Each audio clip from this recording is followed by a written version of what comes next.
प्रतिपक्ष राहुल गांधी के खिलाफ अभद्र टिप्पणी को लेकर प्रदेश भर में कांग्रेस ने केंद्र और राज्य की बीजेपी सरकार के खिलाफ मोर्चा खोल दिया है।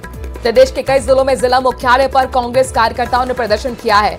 आपकी टीवी स्क्रीन पर 4 अलग अलग तस्वीरें हैं। पहली तस्वीर अजमेर से है। यहां पर कांग्रेस कार्यकर्ताओं की पुलिस से धक्का मुक्की हो गई। पुलिस ने बैरिकेडिंग कर रोकने की कोशिश की। ये दूसरी तस्वीर हम आपको दिखा रहे हैं उदयपुर से, जहां कांग्रेसियों ने भाजपा सरकार के खिलाफ जमकर के नारेबाजी की। वहीं तीसरी तस्वीर जो है झुंझुनू से आई है, जहां कांग्रेस नेताओं और कार्यकर्ताओं ने धरना दिया और ज्ञापन भी सौंपा है। चौथी तस्वीर प्रतापगढ़ से है। यहां पर भी कांग्रेस पार्टी ने मिनी सचिवालय में प्रदर्शन कर राष्ट्रपति के नाम जिला कलेक्टर को ज्ञापन सौंपा और कार्रवाई की मांग की।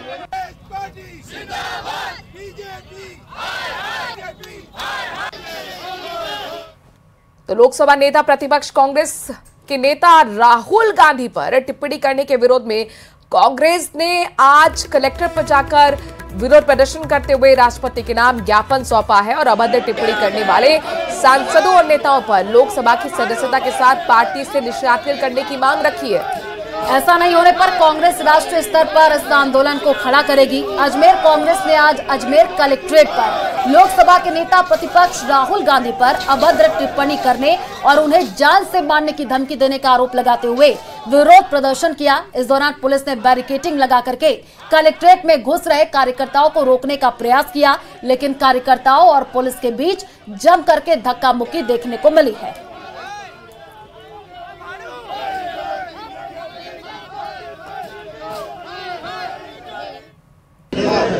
राहुल गांधी जी के ऊपर यदि थोड़ी सी भी आंच आई तो हिंदुस्तान के करोड़ों कांग्रेस कार्यकर्ता कुर्बानी देने के लिए तैयार है। आज का तो ट्रेलर है, फिल्म अभी बाकी है। और चलिए रुक करते अगली खबर की ओर। कांग्रेस के पूर्व राष्ट्रीय अध्यक्ष राहुल गांधी के खिलाफ भड़काऊ बयान एवं अभद्र टिप्पणी के विरोध में जिला कांग्रेस कमेटी द्वारा आज जिला मुख्यालय पर भाजपा के खिलाफ विरोध प्रदर्शन किया गया। पीसीसी महासचिव अंजना मेघवाल के नेतृत्व में हनुमान चौराहे के पास गांधी दर्शन के आगे कांग्रेसियों ने धरना दिया। कांग्रेसियों ने बीजेपी के केंद्र और राज्य सरकार के खिलाफ नारेबाजी भी की।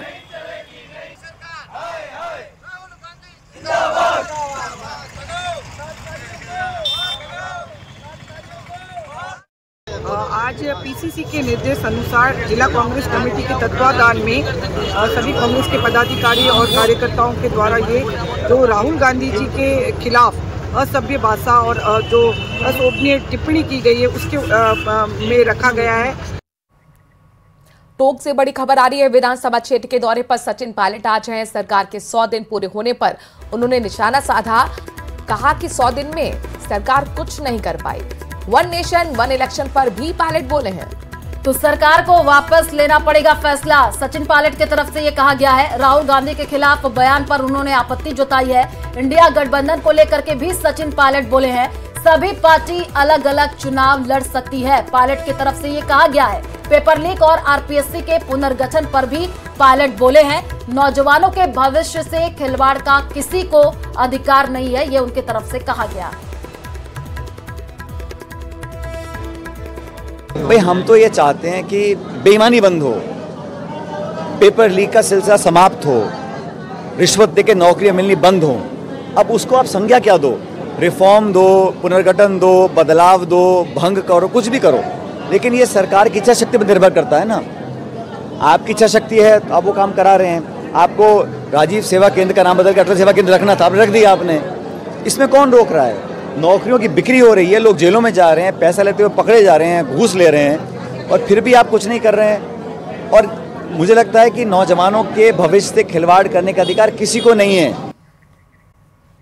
बाड़मेर से बड़ी खबर है, जहां पर पद्मश्री मगराज की बेटी पत्नी से लूटपाट की घटना हुई। बदमाशों ने घर में घुसकर सोने के गहने लूट डाले। तो सोने की चूड़ियां और चेन लेकर के जो है बदमाश फरार बताए जा रहे हैं। बाड़मेर के महावीर नगर की एक घटना बताई जा रही है। तस्वीर आप देखिए, परिजनों का रो रो करके बुरा हाल है। सोने की चूड़ियां और चेन लेकर के ये बदमाश फरार हुए हैं। पद्मश्री मगराज की बेटी पत्नी से लूट की गई है।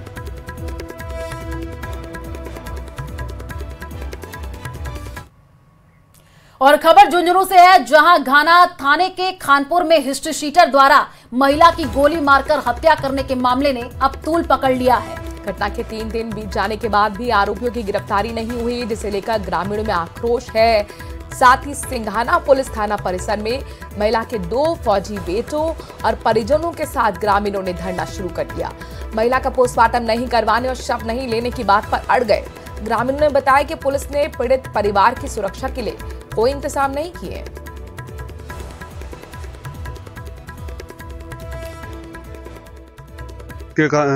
उसमें यही है कि एक तो पुलिस अपना काम नहीं कर रही। आज 3 दिन हो गए, मुलजिम पकड़ा नहीं जा रहा। उनके घर वालों को उठा उठा के लेके आ रहे हैं। मेन मुलजिम है उसको नहीं लेके आ रहे। क्या हम इस लायक थे? हम बॉर्डर पे इसीलिए बैठे हैं कि भाई हम देश की सुरक्षा करें और हमारे घर की कोई ना करे।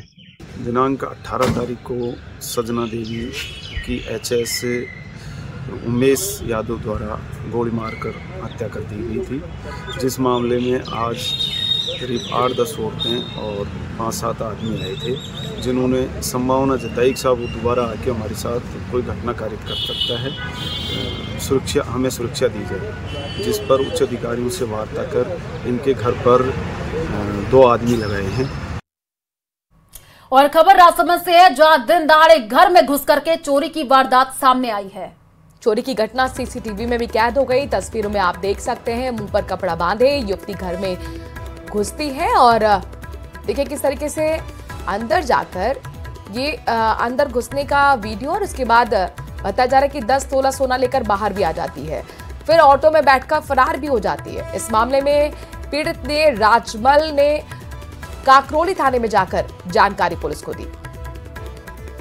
तो राजसमंद से ये बड़ी जानकारी आपको दे रहे हैं, जहां पर घर में रखी नकदी चुरा करके ये महिला फरार होती हुई दिखी है। CCTV में ये पूरी घटना कैद हो गई है। राजसमंद से ये बड़ी अपडेट, जहां पर चोरने की तलाश में अब पुलिस जुटी हुई है। आप तस्वीर देखिए, एक ऑटो में जो है ये युवती बैठ करके फरार हो जाती है। चेहरा ढक करके ये घर में घुसी और 10 तोला सोना लेकर के फरार हो गई है।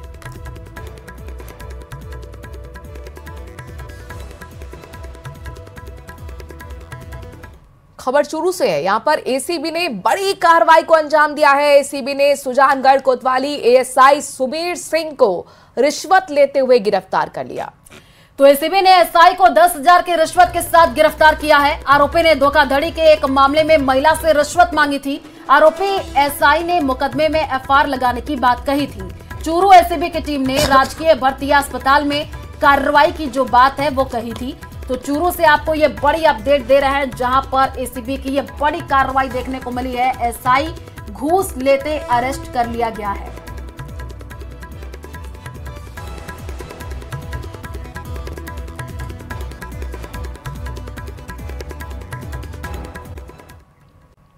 खबर जयपुर से है। यहां पर 20 दिन बाद भी पुलिस राहुल का पता नहीं लगा पाई है।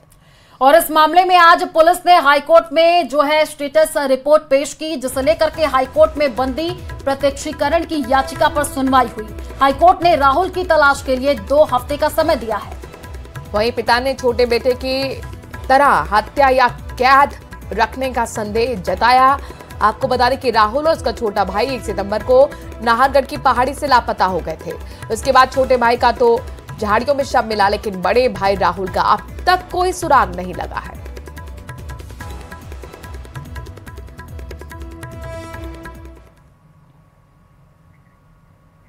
खबर करौली से है, जहां DST टीम ने बड़ी कार्रवाई की है। टीम ने 25,000 के इनामी बदमाश दर्शन गुर्जर को गिरफ्तार कर लिया है। दर्शन गुर्जर जिले के टॉप 10 बदमाशों में शामिल है। पुलिस की टीम ने आधी रात को राजपुर के जंगलों से अरेस्ट किया।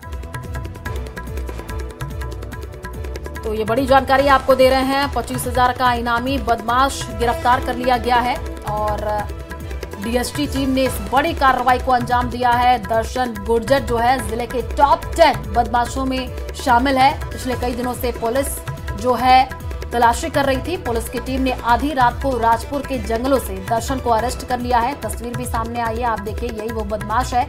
टॉप 10 बदमाशों में ये शामिल था। पुलिस को यह बड़ी कामयाबी हाथ लगी है।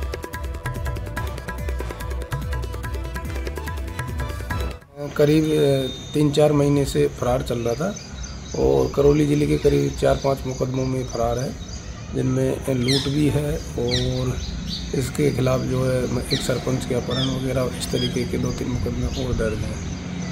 तो करीब 3 महीने से फरार था और एसपी साहब द्वारा इस पर 25,000 रुपये का इनाम भी घोषित किया हुआ था।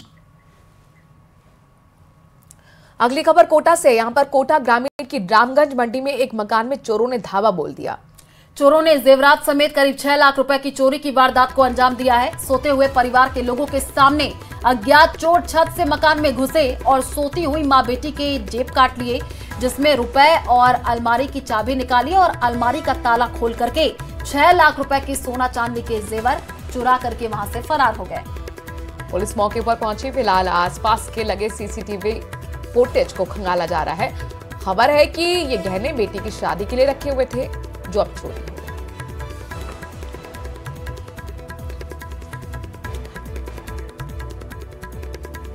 उठी और हमारे को बुलाया बाहर से कि जल्दी उठो कि चोरी हो गई यहाँ पे। तो हम जल्दी बाहर आए। मैंने मेरे चाचा को बुलाया, उधर उनको बुलाया, ये आए तो हमने तो अंदर देखा तो पूरा सामान सब पूरा बिखर रखा था। तिजोरी सब तोड़ रखी थी, ताले आले, और ऊपर से आए हमारे को तो कुछ पता भी नहीं चला। एसआई पेपर लीक मामले में एसओजी की कार्रवाई लगातार जारी है। रामूराम रायका और बाबूलाल कटारा को जेल भेजने के बाद अब आरपीएससी के कई कर्मचारी भी शक के घेरे में हैं। और ऐसा संभव है कि आने वाले दिनों में कई और लोग एसओजी के हत्थे चढ़ेंगे। ये रिपोर्ट देखिए।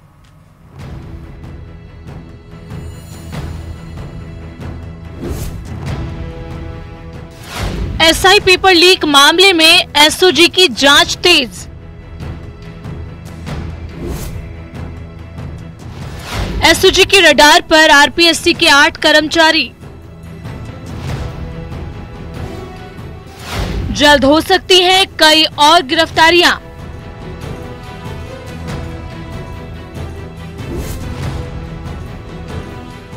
एसआई भर्ती पेपर लीक मामले में एसओजी की जांच का दायरा बढ़ता जा रहा है।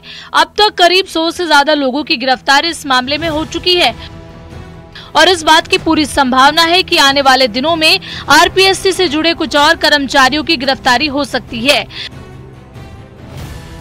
जानकारी की माने तो आरपीएससी के पूर्व सदस्य बाबूलाल कटारा और रामूराम रायका से पूछताछ के दौरान कई बड़े खुलासे हुए हैं।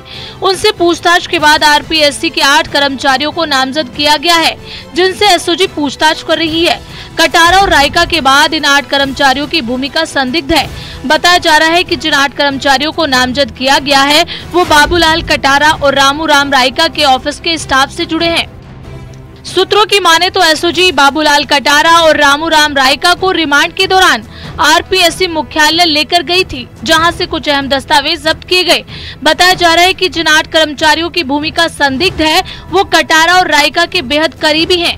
माना जा रहा है कि कटारा ने इन्हीं कर्मचारियों की मदद से पेपर हासिल कर रायका को दिया। जयपुर सेंट्रल जेल में बंद बाबूलाल कटारा ने एसओजी की पूछताछ में रामूराम रायका को पेपर देने की बात कबूल कर ली है। सूत्रों की माने तो कटारा ने आरपीएससी के पूर्व सदस्य रायका को फ्री में पेपर देने की बात कबूल की है। उनका कहना है कि पुराना दोस्त होने के चलते उनसे कोई पैसा नहीं लिया गया। ऐसे में एग्जाम से करीब 6 से 7 दिन पहले कटारा ने पेपर हासिल कर इसके प्रश्नों को हाथ से एक पेपर पर लिखवाया। इसके बाद इसकी फोटो खींचकर रायका को उपलब्ध कराई। हालांकि एजेंसी को इस सवाल का जवाब अब तक नहीं मिल सका है कि रायका ने पेपर किसी और को दिया या नहीं। वहीं बाबूलाल कटारा ने रायका के अलावा एसआई भर्ती परीक्षा का पेपर और किसे दिया, इसका भी जवाब मिलना बाकी है। ऐसे में एसओजी तफ्तीश कर रही है कि पेपर लीक प्रकरण में इन कर्मचारियों की भूमिका क्या रही, क्या इन्होंने भी किसी और को पेपर दिया। ऐसे में एसओजी की पूछताछ में अगर भूमिका संलिप्त पाई गई तो जल्द ही और गिरफ्तारियां देखने को मिलेंगी। राजस्थान पुलिस सब इंस्पेक्टर भर्ती परीक्षा पेपर लीक प्रकरण 2021 से जुड़ा हुआ मामला अब आरपीएससी तक पहुंचा है। एक बार फिर से एसओजी की जांच का दायरा आरपीएससी तक पहुंचा, जिसमें एसओजी ने आरपीएससी के 8 कर्मचारियों को पूछताछ के लिए बुलाया है।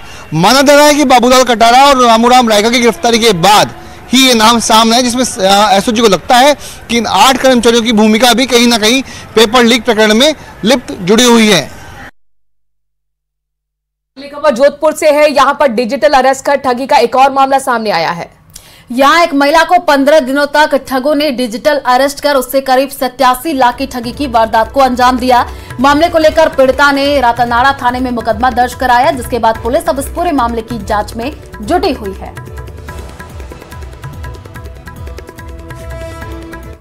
कोटा के सुकेत थाना क्षेत्र के कोटा झालावाड़ मार्ग पर 3 युवकों ने झालावाड़ की तरफ से आ रहे एक बाइक सवार युवक के साथ मारपीट शुरू कर दी। घायल युवक ने यह बताया कि उन्होंने पहले मुझे पैसे की मांग की। जब मैंने कहा कि मेरे पास पैसे नहीं है, उसके बाद उन्होंने कहा कि पाकिस्तान जिंदाबाद के नारे नहीं लगाओगे तो जान से मार देंगे। उसके बाद मैंने उन्हें मना किया तो उन्होंने मेरे साथ मारपीट शुरू कर दी। ये उसके तरफ से कहा गया। अब पुलिस इस पूरे मामले की जांच कर रही है।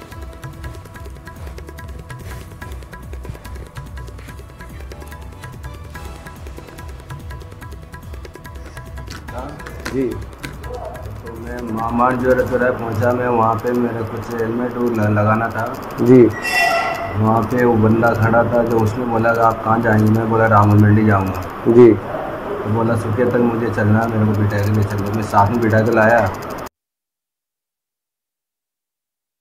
अगली खबर की ओर, भरतपुर के केवलादेव नेशनल पार्क में एक बार फिर से पैंथर का मूवमेंट देखने को मिला है। पैंथर की मूवमेंट पार्क के ई ब्लॉक में पाइथन इलाके में देखने को मिली है। तुरंत ही इसकी जानकारी घना प्रशासन को दी गई। पैंथर के मूवमेंट पर घना प्रशासन अलर्ट है और सूचना मिलने पर पार्क में घूमने आने वाले लोगों के लिए एडवाइजरी भी जारी की गई है।